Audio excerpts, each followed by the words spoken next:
Jake Martinez sat in his chair at the command center of Aurora Prime, the biggest emergency response station in the galaxy. The coffee in his cup had gone cold hours ago, but he didn't notice. His eyes were fixed on the screens showing star maps and ship locations across 3 sectors of space. The morning had been quiet, too quiet. Jake had learned over his 10 years as emergency coordinator that quiet mornings usually meant trouble was coming. He was right.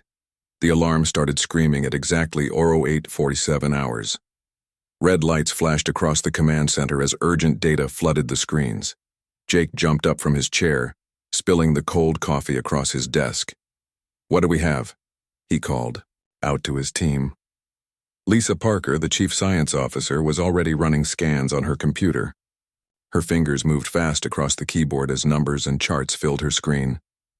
"Emergency signal from Kepler 442b, she said without looking up. "It's bad, Jake. Really bad." Tony Chen, the head engineer, pulled up the technical data on the main screen. The display showed a mining colony on a distant planet. Warning symbols blinked red all over the colony's power systems. "Their fusion reactor is failing," Tony said. His voice was calm, but Jake could hear the worry underneath. "Complete cascade. Failure in progress." Jake felt his stomach drop. A cascade failure meant the reactor couldn't be stopped. It would keep getting worse until it exploded. "How long do we have?" Tony checked his readings twice before answering. 18 hours, maybe less." "How many people?" Jake asked. Lisa's voice was quiet. 12,000 colonists. Men, women, children, all of them. The command center went silent except for the beeping of alarms and computers. 12,000 people. 18 hours. Jake had handled big emergencies before, but this was different. This was a whole world about to die. Before Jake could start planning the rescue, the door to the command center opened. Ambassador Veltar walked in with his usual confident stride. The Zenthari was tall and thin, with gray skin and large black eyes that seemed to see everything. Behind him came 2 of his assistants, also Zenthari, carrying data tablets. "Coordinator Martinez," Veltar said in his formal voice, "I have been monitoring your emergency communications. The situation on Kepler 442b requires immediate attention." "We're already on it," Jake replied, not looking away from the screens. "My team is preparing the rescue ships now." Veltar moved closer to the main display. His black eyes scanned the data quickly. "I see.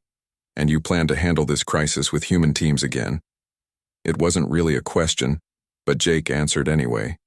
"That's what we do. Emergency response is our job." "Yes, but why?" Veltar asked. "The Galactic Council has never explained this policy to my satisfaction.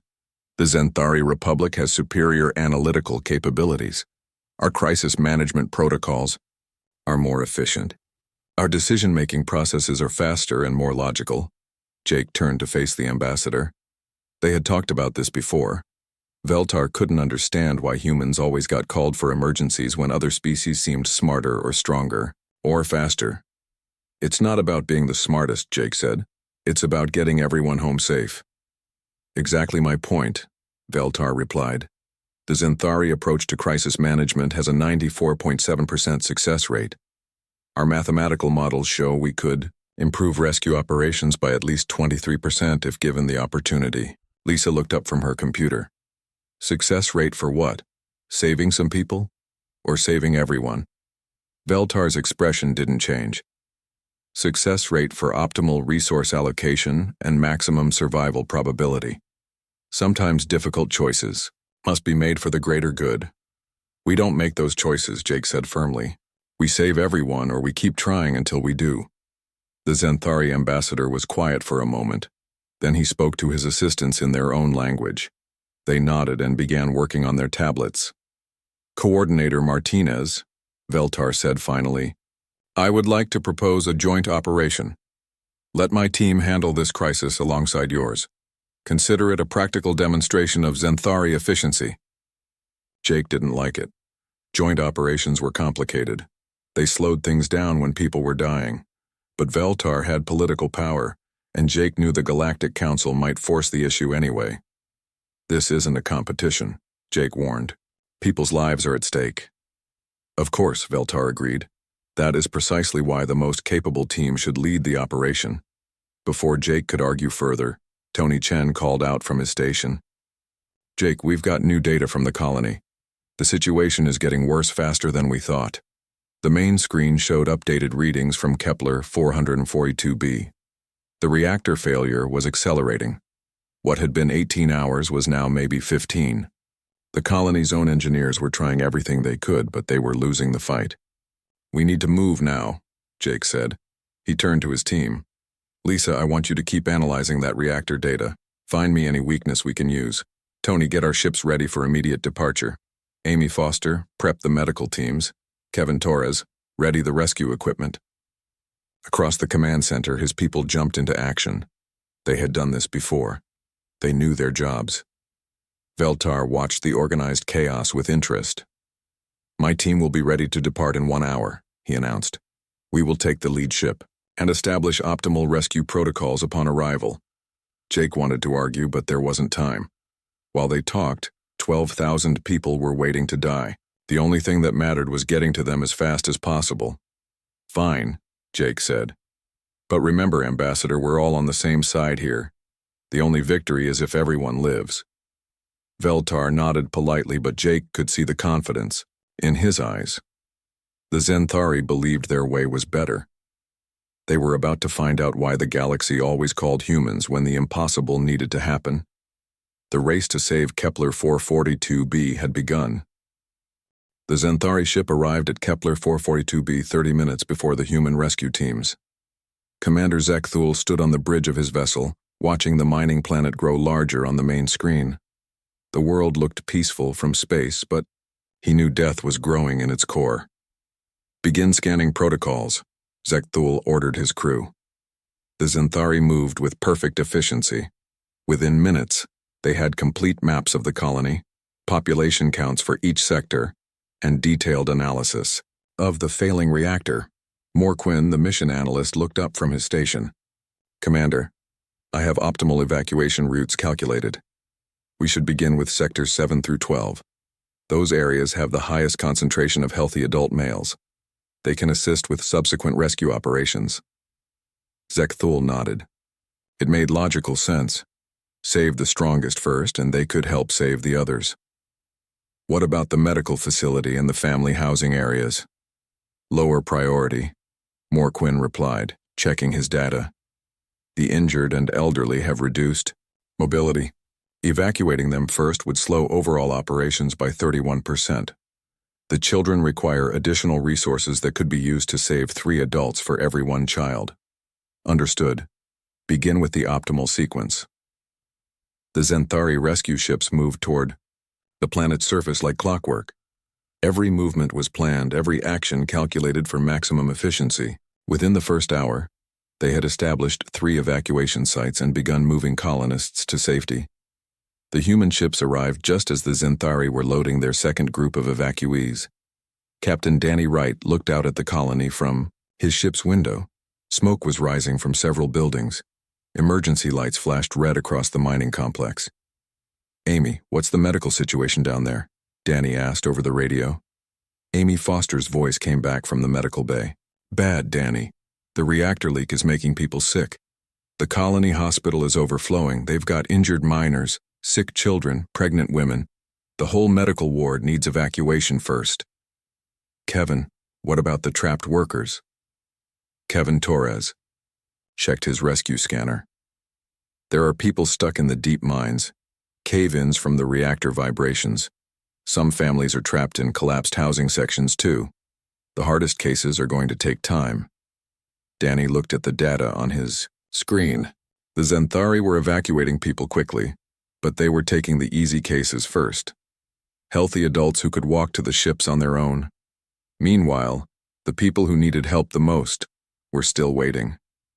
We go for the tough ones first, Danny decided. Amy, take your team to the medical center. Kevin, start with the trapped miners. I'll coordinate from here. Down on the planet, the 2 different approaches became clear very quickly. The Xanthari had set up organized evacuation points where colonists lined up in neat rows. They processed people efficiently, checking health status and assigning seats on evacuation ships based on optimal weight distribution. The human teams went straight into the chaos. Amy Foster and her medics ran into the hospital where doctors were trying to treat dozens of patients with limited supplies. The building shook every few minutes as the reactor problems got worse. "How many patients can't be moved?" Amy asked, the colony's chief doctor. 43, the doctor replied. "Burns, broken bones, radiation sickness. They need life support during transport." Amy nodded. "We'll take them all. My ships have full medical facilities." "But the transport risk?" "We don't leave people behind," Amy said firmly. "That's not how we work." Meanwhile, Kevin Torres was crawling through collapsed mine shafts with his rescue team. The tunnels were dangerous. Rocks could fall at any moment. The air was bad. But there were 12 miners trapped 300 feet underground. "The structural supports won't hold much longer," one of his team members warned. "We should evacuate and try a different approach." "Not without those miners," Kevin replied. "Mark the weak spots. We'll shore them up as we go." Back in space, Commander Zekthul was getting reports from both operations. His analytical mind tried to understand what the humans were doing. "The human teams are operating at 67% efficiency compared to our protocols," Morquin reported. "They are wasting significant time on high-risk, low-probability rescues." Zekthul watched the data streams. In the same time, his teams had evacuated 3,000 colonists.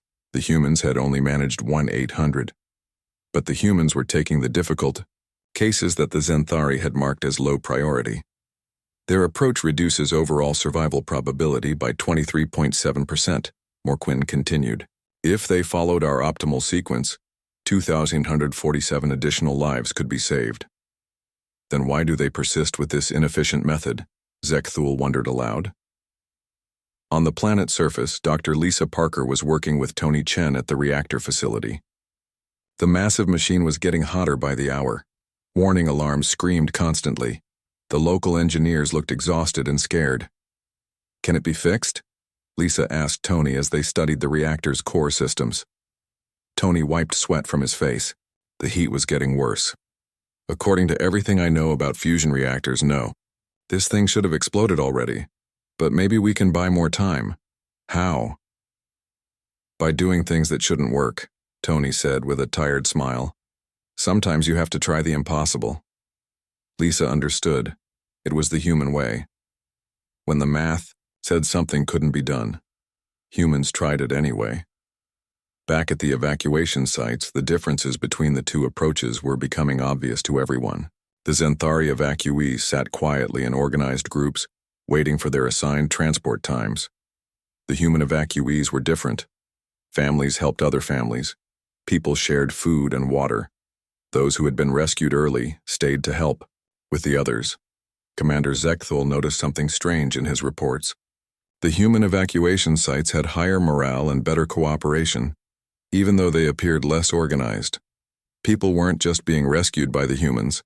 They were becoming part of the rescue effort. Morquin, analyze the social dynamics at the human evacuation points, Zekthul ordered. After a few minutes, Morquin looked up with confusion in his eyes. "Commander, the data doesn't match our behavioral models. The rescued colonists are showing increased cooperative behavior rather than the expected post-trauma stress responses." Zekthul studied the information. Somehow, the humans weren't just managing the crisis. They were changing how people responded to it. Instead of victims waiting to be saved, the colonists were becoming partners in their own rescue. For the first time since arriving at Kepler 442b, Commander Zekthul began to wonder if the Xanthari approach might be missing something important. Something that couldn't be calculated or measured, but was somehow making the impossible happen right in front of his eyes. The reactor countdown continued. Time was running out. But something was different about this rescue operation, and Zekthul was determined to understand what it was. The ground shook violently as another explosion rocked the mining colony. Captain Danny Wright grabbed the wall to keep from falling as dust rained down from the ceiling. His radio crackled with urgent voices from across the rescue operation. "Danny, we've got a problem," Kevin Torres called through the static. "Secondary explosion in mining Sector 4. The whole area is collapsing." Danny checked his scanner. Sector 4 was one of the deepest parts of the mine. If it was collapsing, anyone down there would be trapped with no way out. "How many people?" 400 miners were working the deep shafts when it happened, Kevin replied. "The main tunnels are blocked. We can't reach them with normal equipment." Commander Zekthul heard the same reports on his communication system. He immediately called his analysis team. "Morquin, calculate rescue probability for the trapped miners." Morquin's fingers moved quickly across his computer. Numbers and charts filled his screen. After a few minutes, he looked up with certainty. "Commander, rescue probability is less than 12%. Attempting to reach them would require 68% of our remaining resources and personnel. This would put the evacuation of 6,000 accessible colonists at serious risk." Zekthul nodded. The math was clear. "What is the logical course of action?" "Abandon the trapped miners," Morquin said without emotion. "Focus all efforts on evacuating the accessible population." This approach maximizes survival numbers. It made perfect sense. Save the 6,000 people they could definitely reach instead of risking everyone for 400 people, who probably couldn't be saved anyway. Zekthul gave the order to his teams to avoid the collapsed mining sector, but the humans saw things differently. Danny Wright looked at the same data and came to a completely different conclusion. He called his team leaders together on the radio. "Listen up, everyone," Danny said. "We've got 400 people trapped in Sector 4. I know it looks impossible, but that's never stopped us before." Amy Foster's voice came through clearly. "Danny, I can keep working the medical evacuations while you focus on the trapped miners. My team has the hospital situation under control. Kevin, what do you need for the rescue?" Danny asked. Kevin Torres was already studying the mine layouts. "I'll need half our equipment and most of my rescue specialists. It's going to be dangerous, really dangerous, and there's no guarantee we can get them out." "But there's a chance?" "There's always a chance," Kevin replied. "That's why we're here." Lisa Parker spoke up from the reactor facility. "Danny, I'm staying here with Tony to work on the reactor. If we can buy more time, it helps everyone." Danny made his decision. "Do it. Split the teams. Amy keeps evacuating the medical cases. Kevin takes the miners. Lisa and Tony keep that reactor from exploding as long as possible." Commander Zekthul monitored the human communications with growing confusion. They were dividing their forces to attempt an almost impossible rescue. By every logical calculation, this would result in more deaths, not fewer. "The humans are making a critical error," Morquin observed. "They are risking the certain evacuation of thousands for the uncertain rescue of hundreds." But as the operation continued, something strange began to happen. The human decision to risk everything for the trapped miners had an unexpected effect on the colonists who were already safe. Instead of simply waiting to be evacuated, the rescued colonists began helping with the rescue efforts. Families who had been saved by Amy's medical team volunteered to help carry supplies. Engineers who had escaped the reactor area offered to assist Tony and Lisa. Even children helped by carrying water to the rescue workers. Amy Foster noticed it first. "Danny, something amazing is happening here. The people we've already rescued aren't just sitting around. They're becoming part of the rescue team."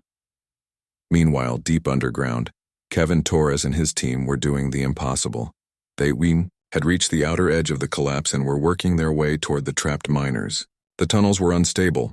Rocks fell constantly. The air was thin and full of dust.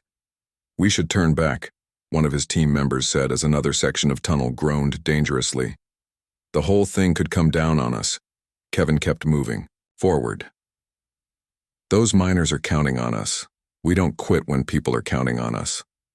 They worked for hours, clearing rocks and shoring up weak spots in the tunnel. It was slow, dangerous work. But gradually they got closer to where the trapped miners were waiting. Back at the reactor, Tony Chen was attempting repairs that should have been impossible. The fusion core was overheating beyond all safety limits.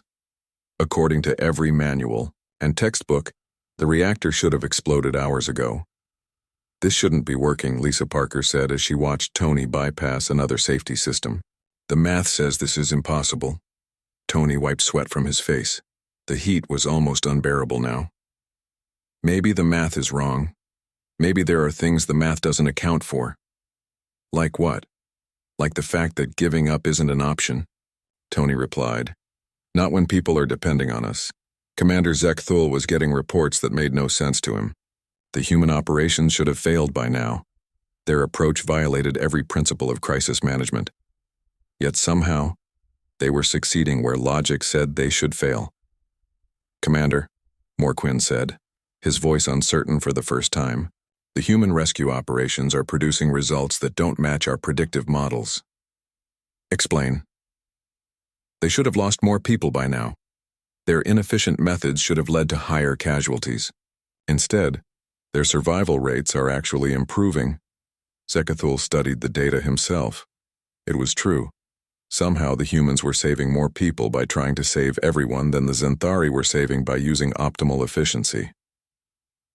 Deep in the mines, Kevin Torres finally reached the trapped miners. They were scared, injured, and had been without fresh air for hours. But they were alive. "Can you get us out?" asked the lead miner, a woman with cuts on her face and dust in her hair.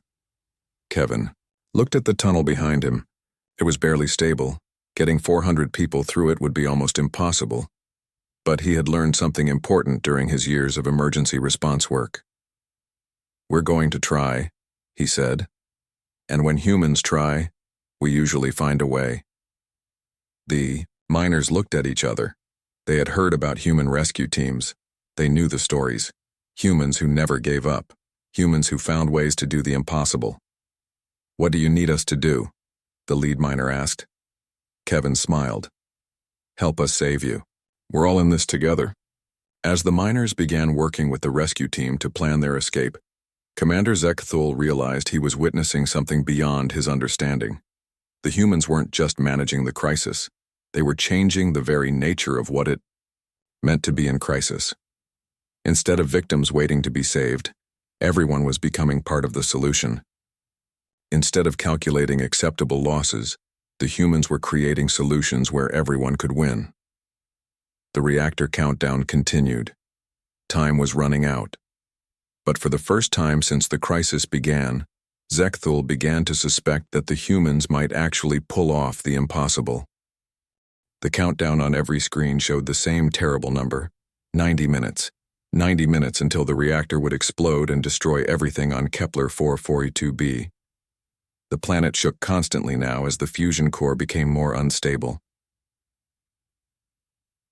"Commander." Zekthul stood on his ship's bridge, watching the final evacuation numbers come in. His team had done exactly what they planned. Using perfect logistics and optimal resource management, they had evacuated 8,200 colonists. Their evacuation ships were loaded to maximum safe capacity. By every calculation, the mission was a success. "Commander," Morquin reported, "all evacuation ships are at full capacity. We should begin departure immediately to ensure safe distance from the explosion." Zekthul nodded. It made perfect sense. They had saved as many people as mathematically possible. Staying longer would only risk the lives of those already rescued. "Prepare for departure," he ordered. But then he looked at the human operations and saw something that confused him. The humans had evacuated 7,600 colonists, but their ships weren't leaving.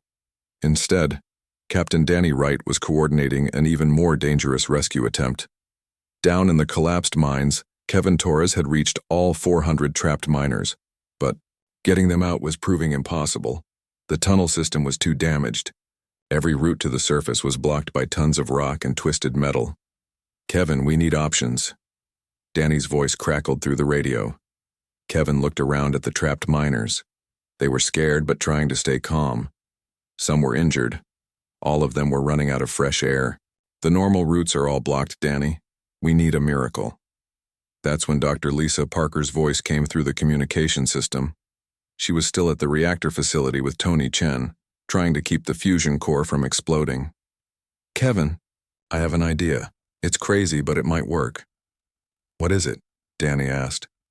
"We can use the reactor explosion to blast a new escape route," Lisa explained. "If we time it right, we can create a controlled explosion that opens a path to the surface for the trapped miners." Tony's voice joined the conversation. "It would work, but someone would have to stay behind to manually trigger the sequence. The timing has to be perfect, and it has to be done from inside the reactor chamber." Everyone understood what that meant. Whoever triggered the explosion would die doing it. The reactor chamber would be at the center of the blast. "I'll do it," Danny said immediately. "No, I should do it," Amy Foster argued from the medical station. "I'm closest to the reactor facility." "Neither of you is doing it," Kevin called from the mines. "I'm already underground. It makes more sense for me to handle the technical work down here." Commander Zekthul listened to this conversation in complete shock. The humans were arguing about who should die to save the others, not whether someone should die, but who would get the honor of sacrificing themselves. "This is illogical," Morquin said, staring at his data screens. "They are volunteering for certain death to save 400 people who may not even survive the explosion. Rescue attempt." But the conversation continued, and it got even stranger. The colonists themselves began volunteering for the suicide mission. "I know these mines better than anyone," said the lead miner through Kevin's radio. "If someone has to stay behind, it should be someone who understands the underground systems." "No," said another colonist. "I'm an explosives expert. I should handle the dangerous work." Dr. Lisa Parker realized something important. "Wait, everyone. We don't need one person to handle everything.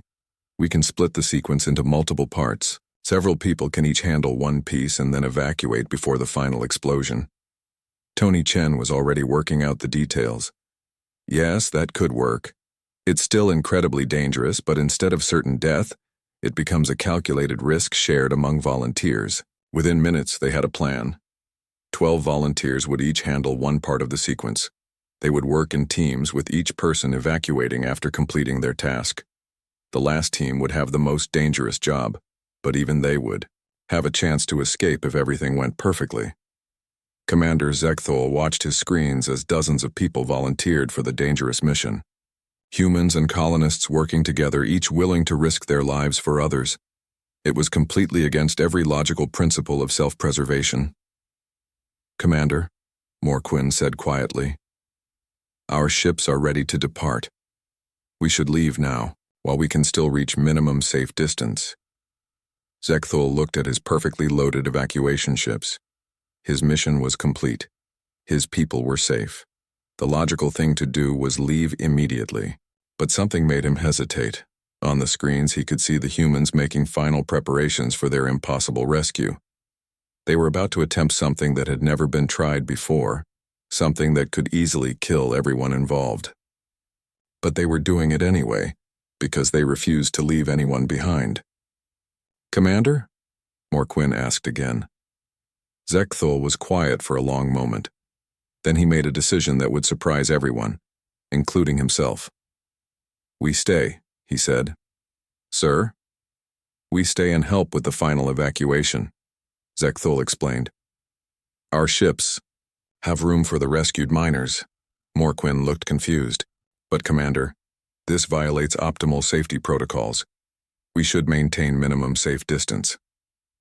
"Sometimes," Zekthul said slowly, "optimal safety protocols are not enough." Down on the planet, the final countdown began. Lisa Parker and Tony Chen were at the reactor, ready to begin the controlled explosion sequence. Kevin Torres was in the mines with the trapped colonists, preparing to guide them through the escape route that didn't exist yet. Amy Foster was coordinating the final medical evacuations. Danny Wright was managing everything from the command center. The plan was insane. It required perfect timing, incredible luck, and more courage than anyone should have to show. The explosion would happen in exactly 60 minutes. If everything went right, everyone would escape. If anything went wrong, they would all die together. But as the countdown continued, something amazing happened. The colonists weren't just waiting to be rescued anymore. They were working as partners in their own salvation. Engineers helped with the technical preparations. Miners guided the rescue workers through underground routes. Medical staff helped treat the injured even as evacuation ships lifted off around them. Commander Zekthul realized he was witnessing something that couldn't be calculated or predicted. The humans had turned a desperate evacuation into something else entirely. They had created a community where everyone was responsible for everyone else's survival. All teams report status, Danny's voice came through the radio. Reactor team ready, Lisa Parker replied. Mining team ready, Kevin Torres confirmed. Medical team ready, Amy Foster reported. Zenthari evacuation ships standing by, Commander, Zekthul added, surprising everyone, including himself. Danny's voice came back with obvious gratitude. Thank you, Commander. We're all in this together now. As the final preparations continued, Zekthul understood something that would change how he saw the universe. The humans didn't calculate acceptable losses because they had learned something. The rest of the galaxy hadn't. Sometimes the impossible becomes possible when everyone refuses to accept that anyone should be left behind. The countdown showed 30 minutes. The moment of truth was coming. The explosion lit up the underground mines like a small sun. Dr. Lisa Parker had timed it perfectly. The controlled blast tore through solid rock and created a new tunnel straight up to the surface. For a moment, the trapped miners could see actual sunlight streaming down from above. It worked, Kevin Torres shouted into his radio. We have an escape route. But the celebration lasted only seconds. The main reactor's final cascade had begun. Every alarm on the planet was screaming.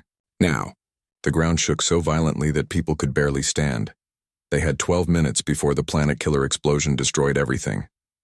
All teams, this is Danny. Captain Wright's voice came through every radio. Full evacuation now, everyone. Moves, everyone lives, no exceptions. What happened next would be talked about in the galaxy for generations. Instead of panic and chaos, the evacuation became something beautiful. Every single person, human and alien alike, worked together to save everyone else. In the mines, Kevin Torres guided the 400 trapped miners up through the new escape tunnel. The route was dangerous and unstable, but nobody pushed or panicked. Stronger miners helped the injured ones. Parents carried children. Everyone looked out for everyone else. Move quickly, but stay together, Kevin called out as rocks fell around them.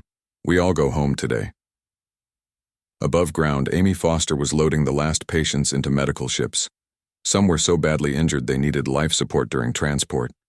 Her team worked frantically to get everyone connected to portable medical equipment. Amy, you need to go, one of the colony doctors said. Your ship is the last medical transport. Not until everyone is aboard, Amy replied, checking on a patient with severe burns. That includes you, Doctor. At the reactor facility, Tony Chen was fighting to keep the fusion core stable for just a few more minutes. The heat was unbearable now. The radiation was dangerous, but every extra minute meant more people could escape.